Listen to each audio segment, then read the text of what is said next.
Va a hablarnos del software libre en la sociedad actual. Sin más, todo tuyo.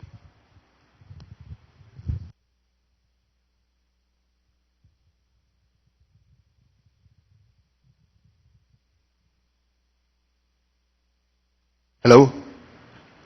Hola. Bienvenidos.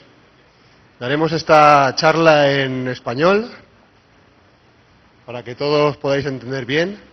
Si los que me gustaría que os acercarais, si nos estuviéramos todos un poco más aquí unidos, un poco más en comunidad, y así pues, porque me gustaría un poco que habláramos entre nosotros. No, it's okay. Entonces,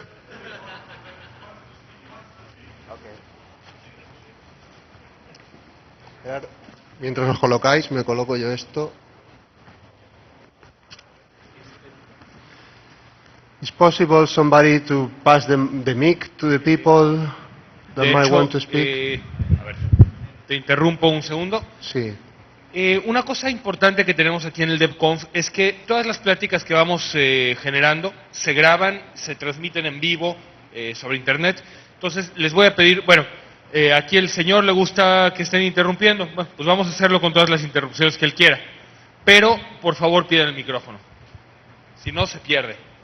Yo me voy a sentar aquí, intenten no verme, pero aquí voy a estar esperándolos. Sí, vamos, que aquí hay otro micro.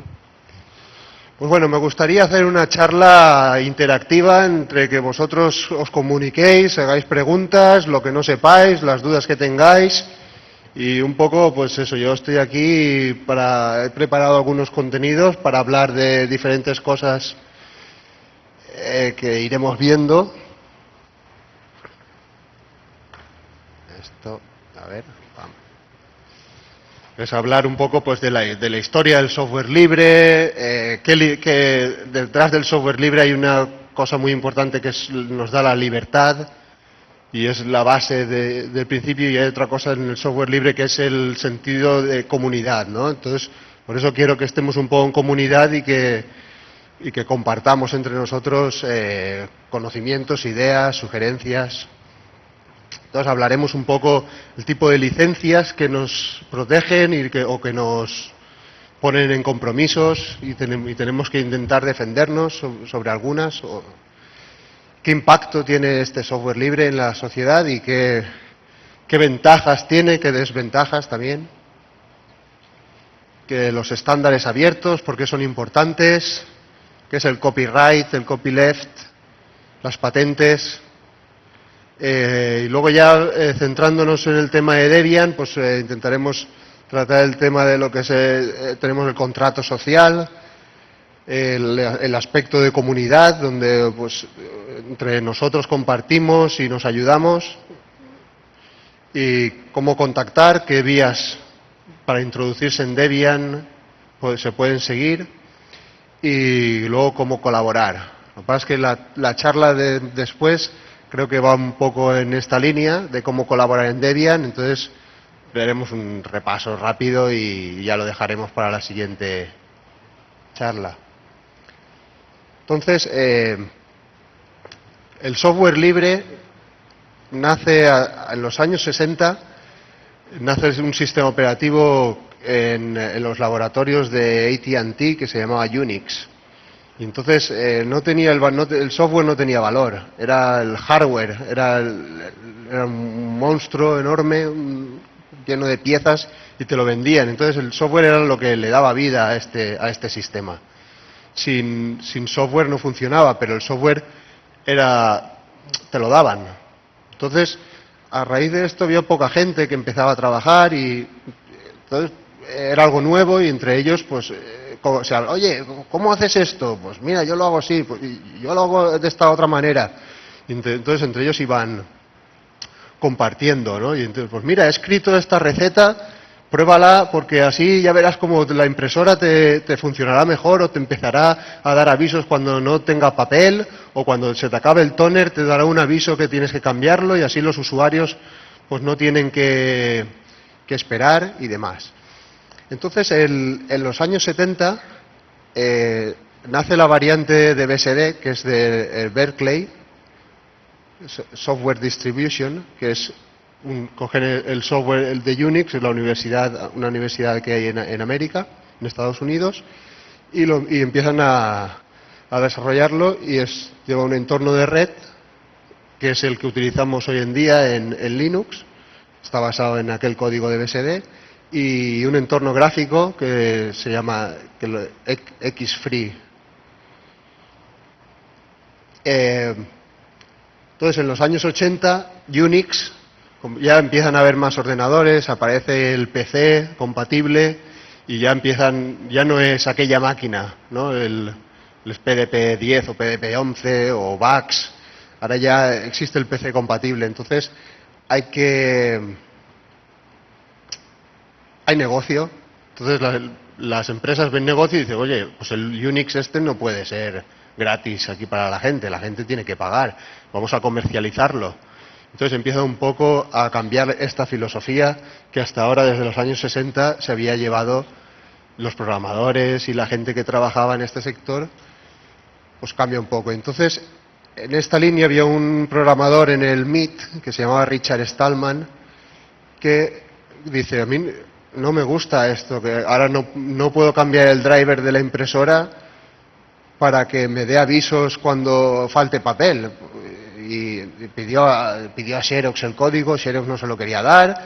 Total, que entonces dijo, pues nada, voy a hacerme yo un kit de aplicaciones, y si empezamos, yo hago unas cuantas, otros hacen otras, y empezamos a compartir, pues podemos generar un poco el sentimiento de comunidad y libertad que teníamos hasta ahora.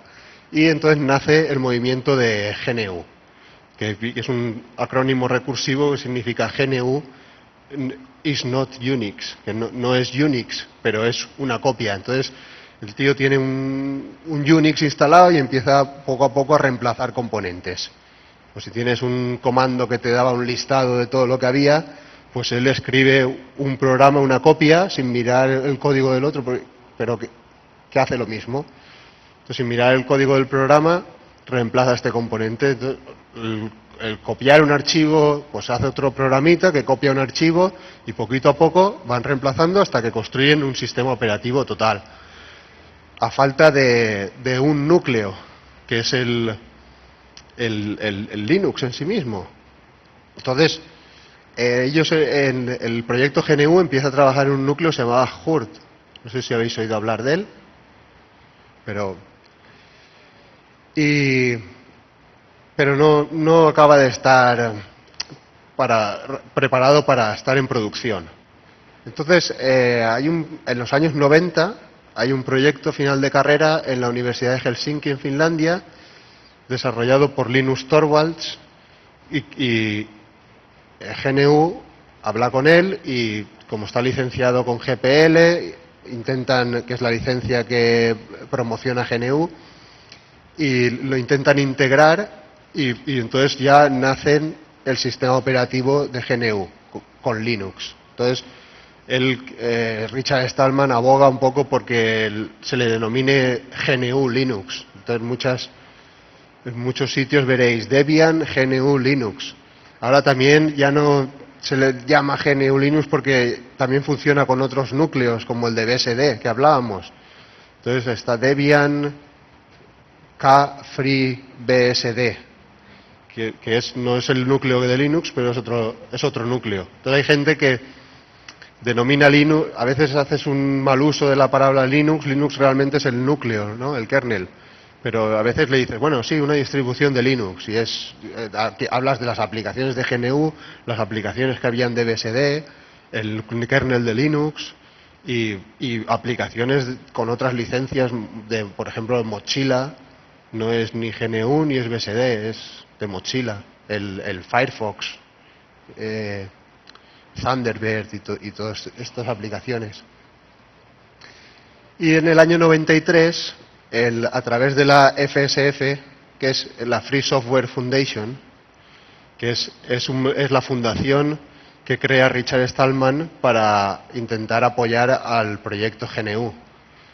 A través de la FSF se apoya a Debian y se empieza a trabajar en la distribución.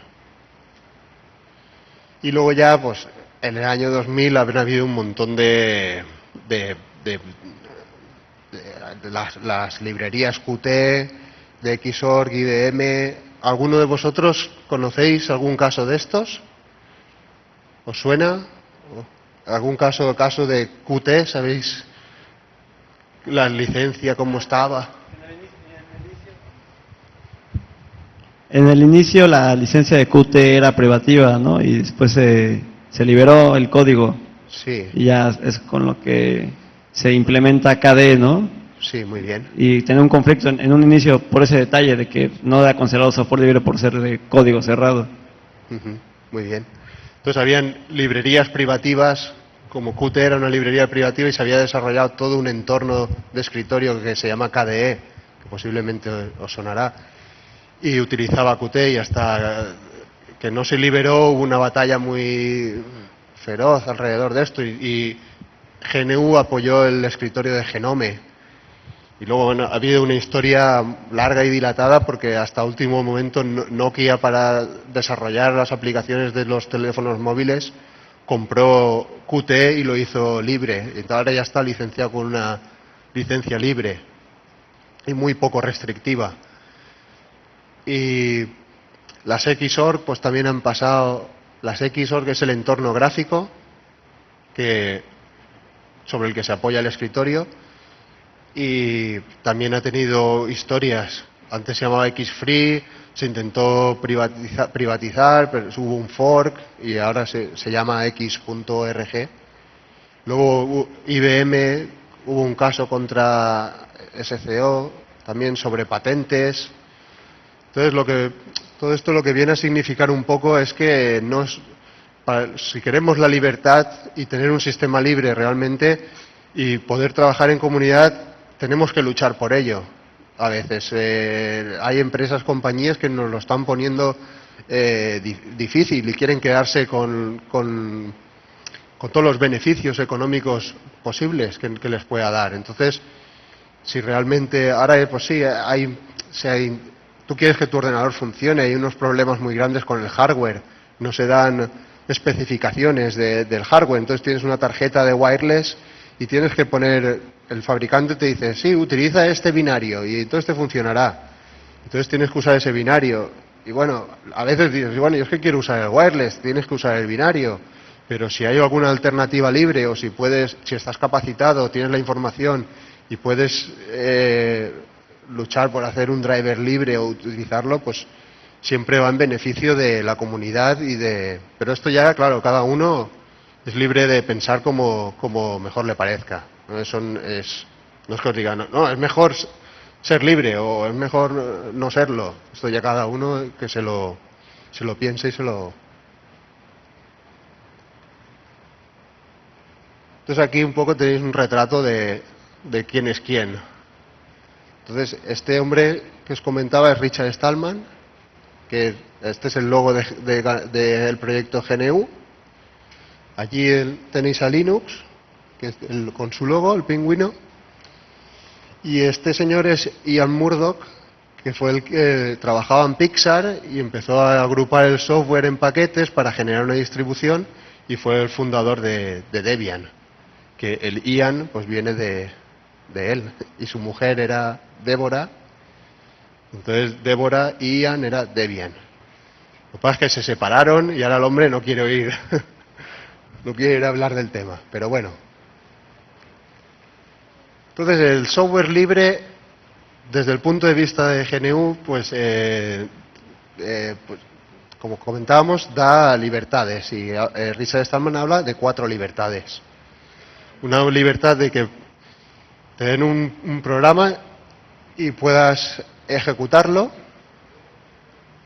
que puedas estudiar y modificar el código, para lo cual te hace falta tener el código fuente. Imagino todos sabéis lo que es el código. Un código fuente, lo que es un binario, ¿no? Si no es. Y también hay que tener la libertad de poder distribuir el programa. Pues de esta manera yo pues puedo hacer un programa y dároslo a vosotros, o vosotros hacer programas y yo dármelos a mí, y entre todos pues podemos hacer algo. más grande, y que las versiones modificadas, si tú ya tienes un programa y tú lo modificas, pues que continúe siendo libre, que siga teniendo la misma licencia.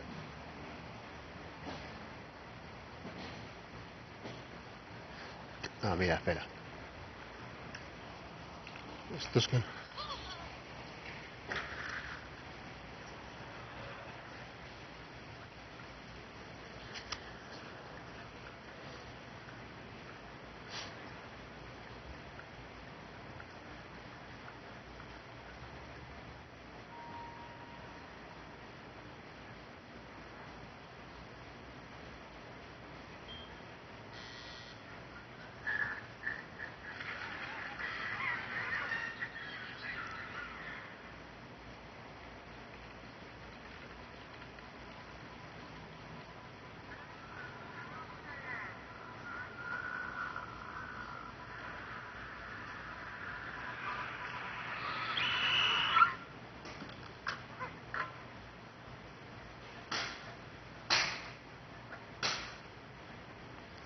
Bueno, esto es un vídeo que hizo Nina Paley, que es una creadora que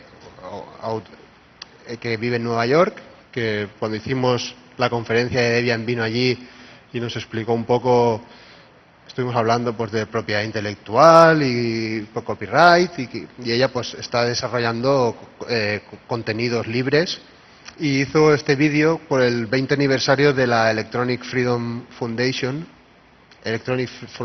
Foundation, y un poco yo creo que es bastante significativo el cómo nos pueden llegar a restringir las libertades, ¿no?, con el ordenador, que no sé si... Esto se ve un poquillo mal, pero esto en la página de Debian, si entráis, es la DFSG, que es Debian Free Software Guidelines, que son las directrices un poco de lo que es el software libre, ya no desde el punto de vista de GNU, que estábamos hablando hasta ahora, sino de Debian, porque Debian pues difiere un poco. En verdad tienen la misma filosofía. Lo que pasa es que a veces pues hay una confrontación entre lo que es GNU, hablar más de libertad y comunidad, y el open source, que es un poco más el valorar el aspecto técnico y el querer que funcione bien y de la mejor manera posible. Entonces a lo mejor a veces dices, bueno, yo quiero que funcione bien, pero no me importa el tema de las libertades. Entonces a veces hay una confrontación filosófica, porque técnicamente es lo mismo. Los dos quieren que el código sea abierto o sea libre, lo puedas leer, lo puedas modificar, lo puedas distribuir. Y un poco aquí no son dos filosofías ortogonales, ni que chocan una contra otra, ni que estés unos contra los otros, sino que los dos se intentan integrar y entre los dos se trabaja. Entonces hay gente en la misma distribución dentro de Debian, gente que está trabajando con una ideología más en la línea de GNU, donde buscan más la libertad y buscan más el trabajar en comunidad, y hay otra gente que busca más pues tecnológicamente que hacer un sistema de calidad que funcione. Y entonces, si queréis entrar en Debian, pues os tendréis que leer de qué van las guidelines y el contrato social de Debian, y ver un poco el tema de licencias. Y entonces, bueno, no sé, por comentar algunas, pues que no se discrimina a personas o grupos, no discriminar áreas de iniciativa como el uso comercial, se puede comercializar este software. Distribución de la licencia, necesitas aplicar a todo al que se distribuya el programa. La licencia no debe ser específica de Debian, básicamente, reitero el punto anterior, la licencia no debe contaminar otro software. También a veces que maliciosamente haces un programa y con una licencia que lo hace incompatible para ejecutarse con otras aplicaciones. Entonces, todo esto dentro de lo que es la distribución, pues se intenta estudiar y se intentan arreglar estos casos legales que son bastante importantes para asegurar la continuidad de la distribución. Vale. Entonces hay varios tipos de licencia, de más a menos restrictivas. Entonces hay licencias donde aquí en las columnas te vienen a decir, pues hay software que puede ser gratis, que lo puedes redistribuir, que tiene un uso no limitado, que tiene el código fuente disponible, que puedes modificar el código. VCS es Version Control System, o sea que tienes un sistema de control de versiones que es público y puedes seguir los cambios poco a poco, y los derivados de este software tiene que ser libre. Y entonces aquí pues un poco tenéis el tipo de software.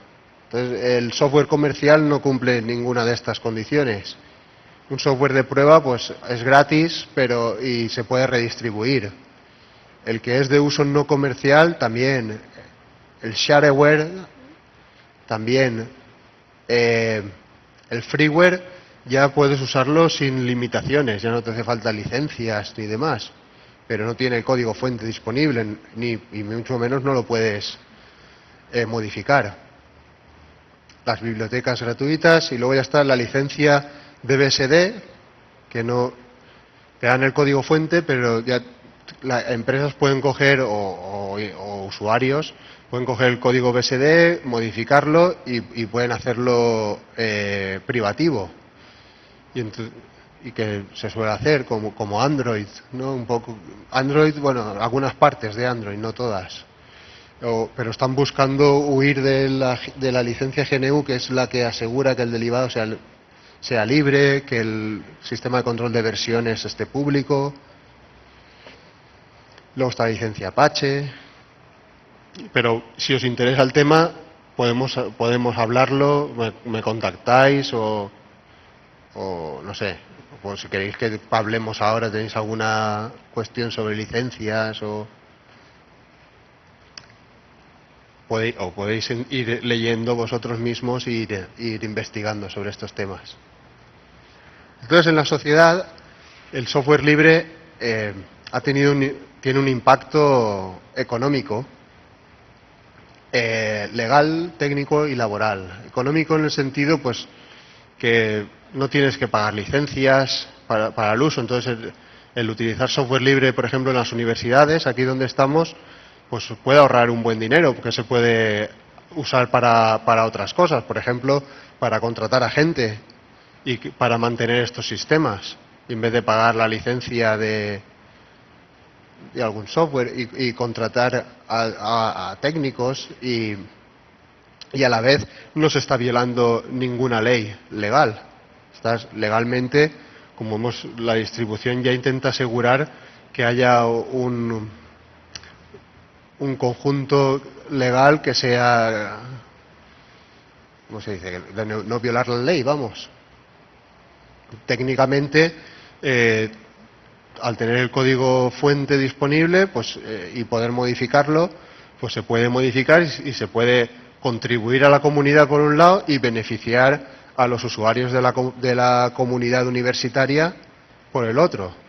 O sea que es bastante importante que si se puede impulsar el software libre dentro de la universidad, pues bastante bien. Pero esto mismo también lo hacen empresas, usuarios, administraciones, y hoy en día creo que antiguamente sí que había bastante de batalla sobre esto, pero ahora ya lo han adoptado, lo utilizan en Google, lo utilizan en Intel, lo utilizan en universidades, administraciones, en Múnich, han migrado más de todo el sistema, la plataforma, la administración está utilizando software libre. En España, una región se llama Extremadura, también se estaba utilizando ese software libre. En Alemania, aparte de Múnich, hay otros centros educativos que se está usando. Aquí en Centroamérica se está usando mucho también, en Cuba, en Venezuela, en Argentina, en el Perú. imagino que por aquí en Nicaragua, pues no lo sé, pero creo que el Ministerio de Educación lo está adoptando o están investigando. No sé si sabéis un poco cómo está el tema este en Nicaragua. ¿Alguien local?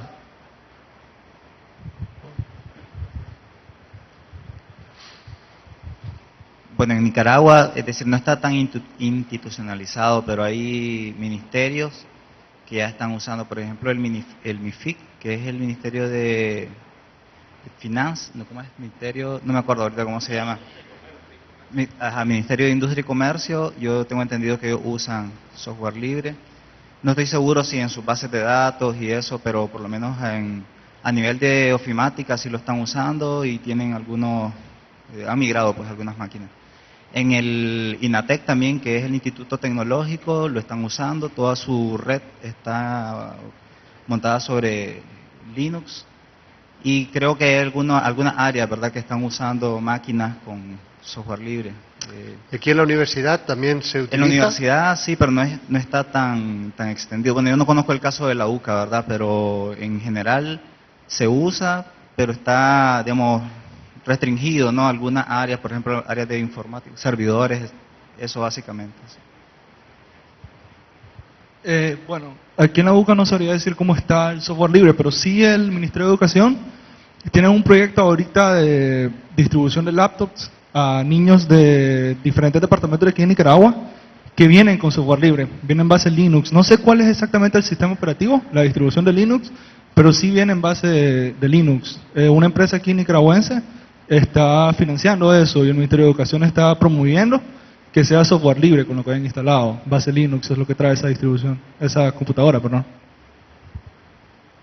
Aquí me han llamado la atención algunos anuncios que hay en la calle, en que ves, bueno, no recuerdo de quién era precisamente, pero que se ve, son anuncios públicos a favor de el desarrollo de los niños y demás, y los tienen con una de las computadoras ULPC, con una de las computadoras verdes, de las, digamos, que llevaron hacia las subportátiles y que corren sobre Sugar, sobre distribuciones libres. Hablando de plataformas libres, yo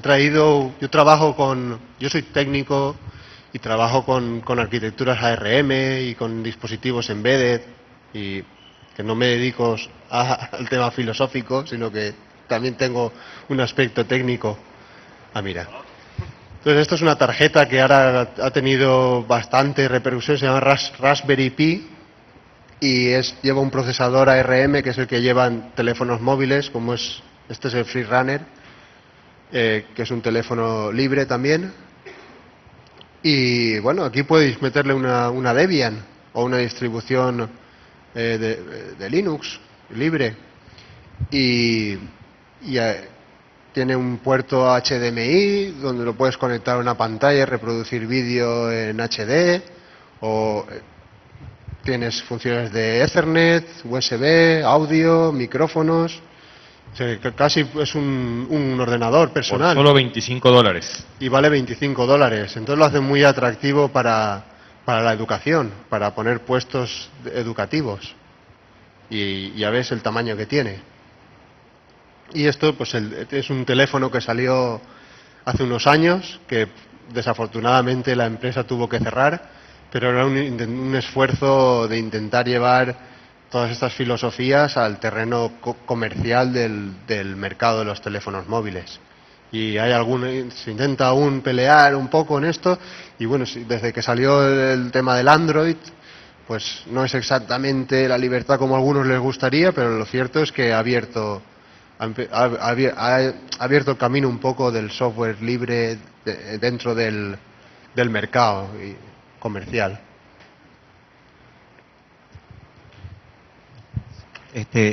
Hace como un año y medio salió en Linux Magazine un artículo donde criticaba una tendencia que hay en Latinoamérica de algunas empresas, ¿verdad? Algunos emprendedores que no desarrollan, pero están aprovechando, digamos, todo el caudal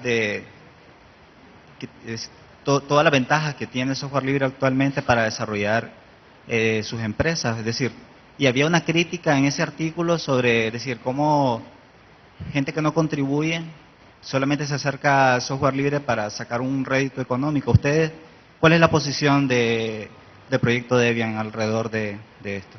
Debian no es, no se saca un beneficio económico. ¿Vale? Debian es una asociación sin ánimo de lucro. Y si te dijera Debian no tiene dinero, te diría una mentira.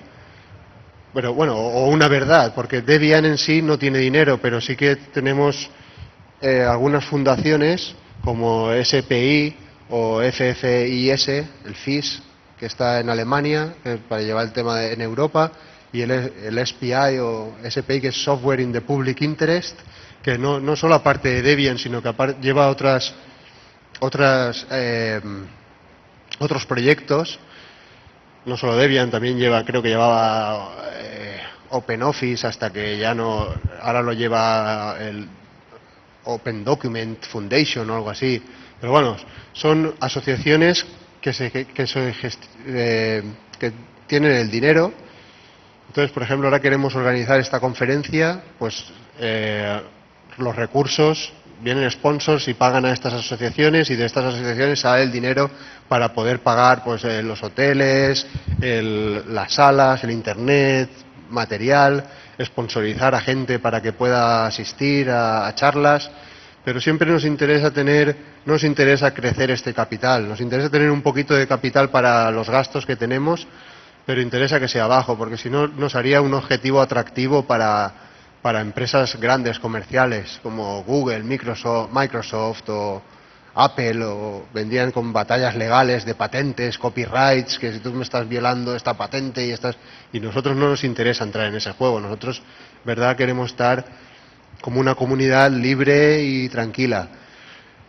Y esto es desde el punto de vista de la comunidad, pero dentro de esa misma comunidad hay gente, yo por ejemplo, que tengo un trabajo, y entonces aprovecho cosas que estoy contribuyendo en la comunidad, pero a veces tienes una doble cara. No estoy aquí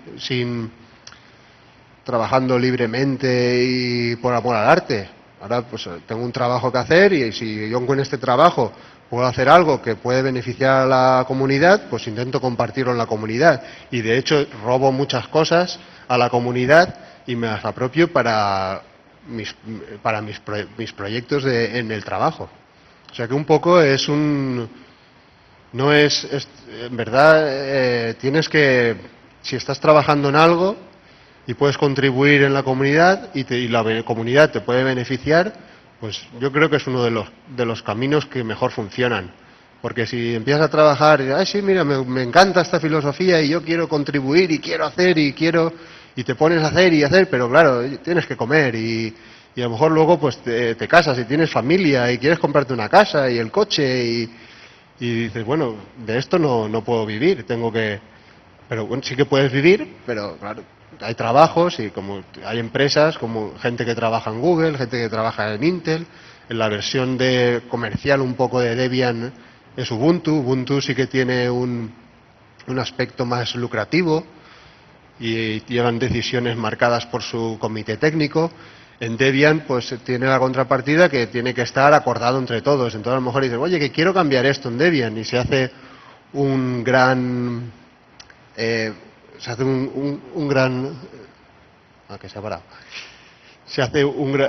thread en el correo electrónico discutiendo por qué ventajas, qué desventajas, pues yo opino que sí, pues yo opino que no, ¿por qué? Porque sí. Y entonces hay gente que a veces se desespera, ¿no? Dice, oye, yo me gustaría tener esto y tenerlo ya. Y bueno, pero es que esto es un trabajo en comunidad. Entonces a veces pues te lo puedes modificar tú localmente y tener tus cambios locales, pero siempre tienen en cuenta que tienes un instrumento, unos contenidos, un software genérico que intenta ser para que valga para todos, para todo uso. Y luego ya si quieres un uso más particular, pues ya tienes que cogerlo tú y ir particularizando. Esto es un poco lo que yo hago en mi trabajo, ¿no? Cojo esto y lo particularizo a lo mejor para lo que quiere un cliente. No sé si responde a tu pregunta. Pero vamos, Debian en sí es una entidad genérica, libre y sin ánimo de lucro. Bueno, pensando en eso que mencionas, ¿tú qué opinión tienes acerca de, en cuestión filosófica, pues ahora sí lo que plantean licencias como BSD, MIT, Apache y la GPL? Es decir, ¿qué piensas de esa cuestión de que el conocimiento se construye colaborativamente, colectivamente, y en el caso de la GPL, bueno, se preserva a través de esos puntos, ¿no?, que dicen que no se puede crear software privativo a partir de software libre, porque es una manera de no seguir reproduciendo software libre, sea por las necesidades laborales que sean o cualquier situación que el programador tenga, pues la GPL asegura que el software se siga manteniendo libre dentro de los parámetros que beneficia a toda la comunidad y que puede seguir siguiendo abierto el código para seguir creando más. Entonces, ¿qué consideras tú personalmente acerca de la BSD y licencias como ese tipo que son consideradas open source o libres en algunos casos, pero que en la cuestión práctica, tal vez para el programador le beneficia en el caso de que puede crear un software privativo a partir del conocimiento colectivo?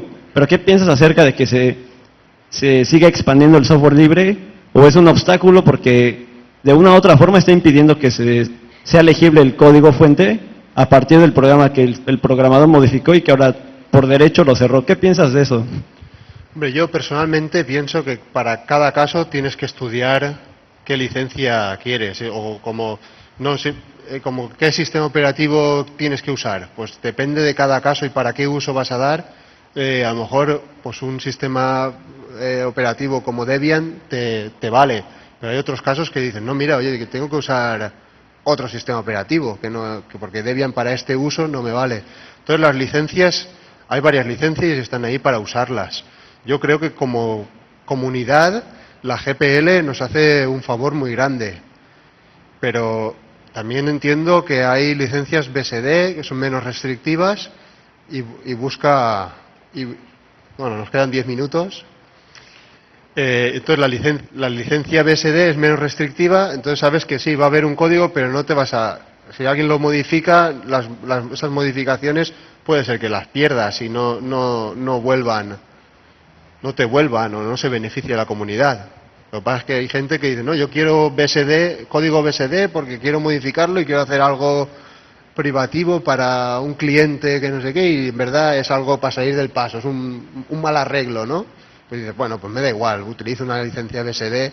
Pues dices, no, es que esto quiero hacerlo pulcro y aseado y pues te interesa usar una licencia más GPL para que luego los cambios te vuelvan. Entonces depende de lo que estés haciendo, el uso, y el uso que le des, la licencia que quieras elegir. Lo bueno es eso, que tienes libertad de elección.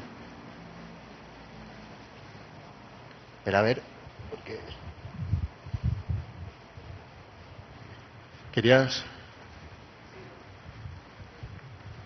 Lo que iba a decir era que dentro de el proyecto Debian, en parte, lo que venía a decir era que protege la libertad de los desarrolladores, ¿no?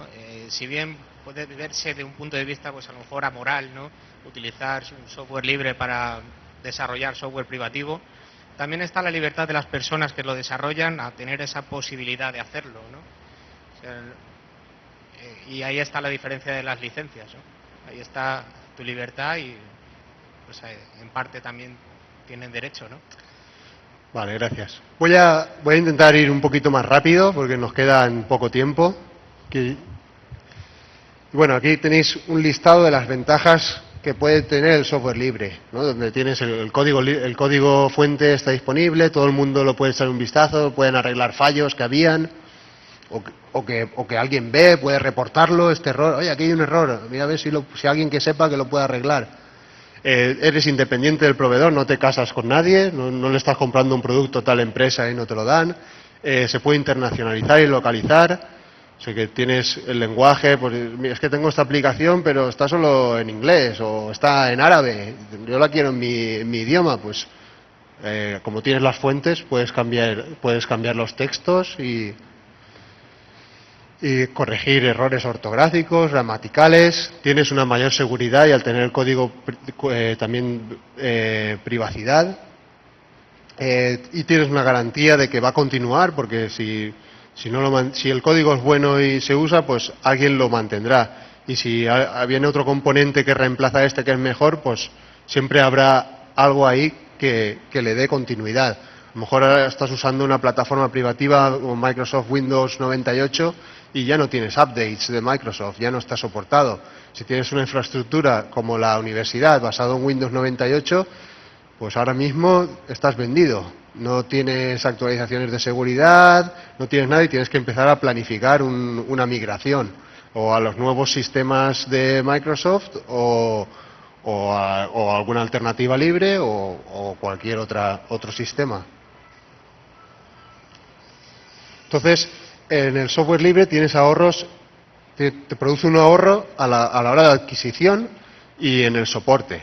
Al adquirir muchas veces es gratis, o sea, Debian la puedes descargar de internet, no tienes que pagar nada.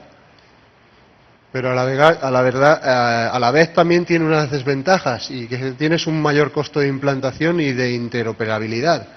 Porque a lo mejor tienes que formar a técnicos en Linux o en Debian para que puedan llevar el sistema aquí en la universidad y dar servicio a todos los usuarios que hay, cuando estaban acostumbrados a usar este otro sistema. Y luego también está el tema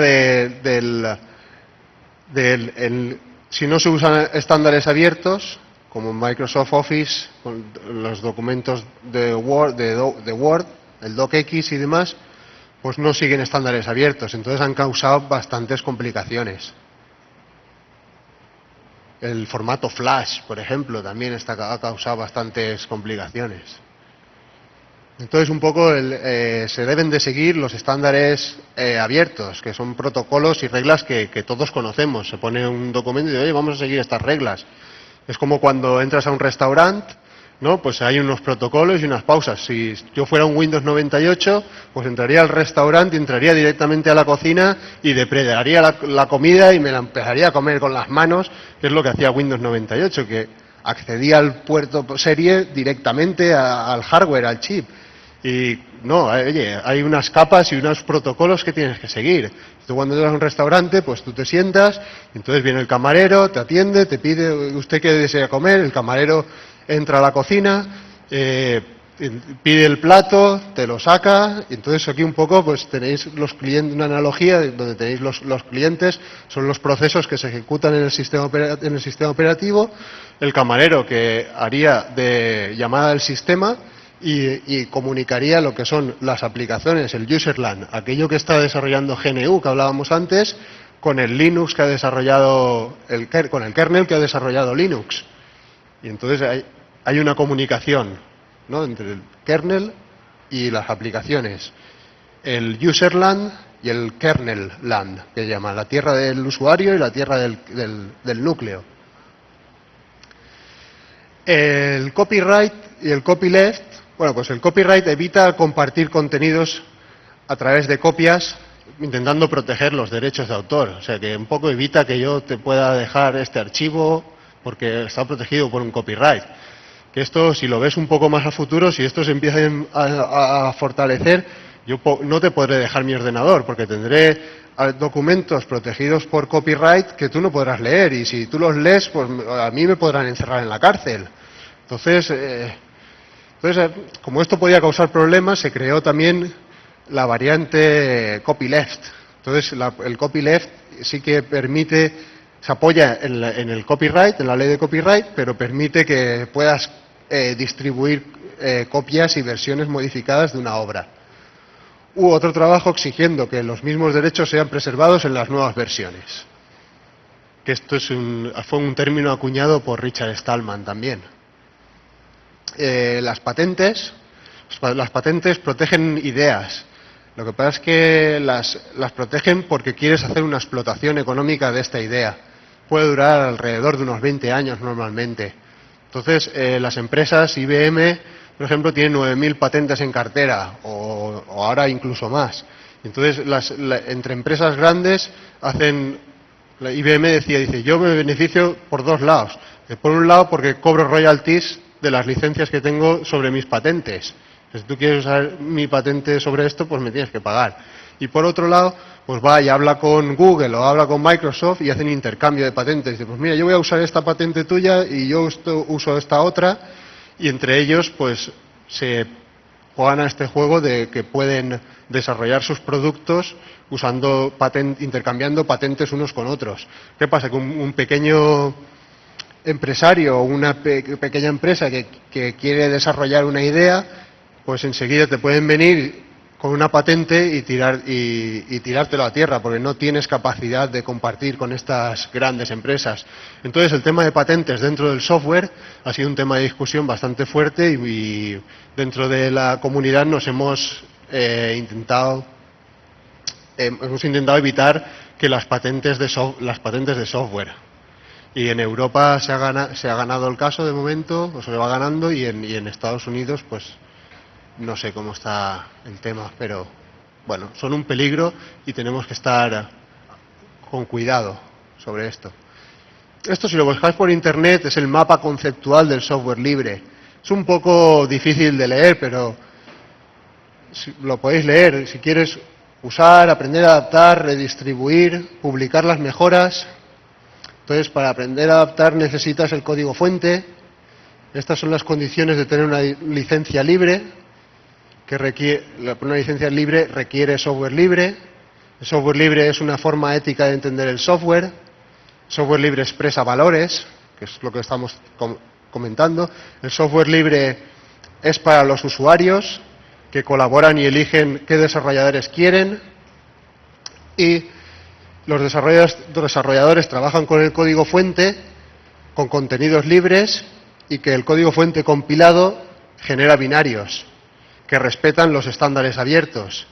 Y a la vez, estos programas ejecutables se ponen en conjunto en lo que son las distribuciones, donde entra Debian. Debian es una distribución, pero hay muchas otras más.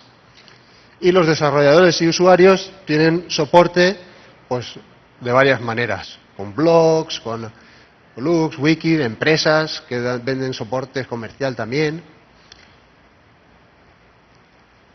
El contrato social, si queréis entrar en Debian, pues hay un contrato social que viene a decir que Debian tiene que ser 100% libre, no puede haber ni un 99% que no sea, o sea, ni un 1% que no sea libre, que contribuiremos a la comunidad de software libre, no ocultaremos los problemas, nuestras prioridades son los usuarios y el software libre, y trabajos que no siguen nuestros estándares de software libre. No sé. Y entonces, en el aspecto de comunidad, somos una comunidad y hay que intentar no enfadarse. Siempre hay algún problema, algún lío en alguna lista de correo. Entonces, Enrico propuso, no es oficial, pero propuso las Debian Community Guidelines, que aquí tenéis el enlace. Y porque, claro, en Debian, pues si queréis entrar, podéis entrar a través, en contacto, pues podéis ir al wiki y buscar toda la información que queráis. A través de las listas de correo, es donde están desarrolladores, usuarios, con diferentes idiomas, cada uno ya donde la parte, hay un montón de listas, o sea, donde veáis qué es lo que os motiva o lo que os llama la atención, podéis ir allí. Y podéis ir al IRC, que es un chat en vivo y en directo, donde podéis preguntar cuestiones, que está en el ircdebian.net, el canal de Debian. Y luego, cómo colaborar en Debian, lo veremos en la siguiente charla, que ahora enseguida empezará, porque creo que ya estamos fuera de tiempo. Pero podéis colaborar sobre todo con los teams, y luego cuando ya puedes ser un desarrollador de Debian, mantenedor, puedes hacer traducciones, arreglar fallos y enviar parches al backtracker, organizar eventos como este. O sea, no hace falta que seáis programadores o que queráis participar en un aspecto técnico. También hay muchos otros aspectos donde se puede contribuir a Debian. Lo que pasa es que tenéis que informaros e intentar buscar lo que a cada uno le apetece hacer. Porque el objetivo es que divertirse es lo importante aquí, es algo que estás haciendo por diversión. Entonces, nada, muchas gracias por vuestra atención y si intentaré poner, me gustaría poner online las diapositivas, pero no he puesto el enlace porque las acabo de terminar hace poco. Pero si tenéis interés o que yo estoy por aquí, me llamo Héctor y me podéis preguntar cualquier cosa y podemos charlar o lo que os parezca. Bien. Sí, estamos fuera de tiempo, os agradecería que no. Buenos días. Con respecto a los derechos de copia, ¿verdad? Si usted es el creador de un código fuente, usted tiene toda su arquitectura, su diseño del código fuente. Yo lo veo y me gusta cómo maneja las variables, cómo maneja los ciclos y demás, pero no copio y pego, sino que tomo la lógica de usted. ¿Estoy violando los derechos de autor? Pues no. No, Quiero contestarle. digo, ahí lo digo porque me he metido un poco más a ese campo. Derecho de autor es copia directa. Para entrar en más detalles, yo te pido que no te alejes mucho. Ahorita vamos a dejar unos 5 minutos para que se prepare la próxima persona que sube para hablar de cómo colaborar con Debian. Y claro, podemos estar acercándonos, el que estemos aquí, el que estemos haciendo el Debian Day, justo es para ir resolviendo todas las dudas que vayan saliendo. Pero bueno, en este momento tenemos que permitir que cambie todo el equipo que está haciendo las filmaciones. Se baje Héctor, le debemos un aplauso además.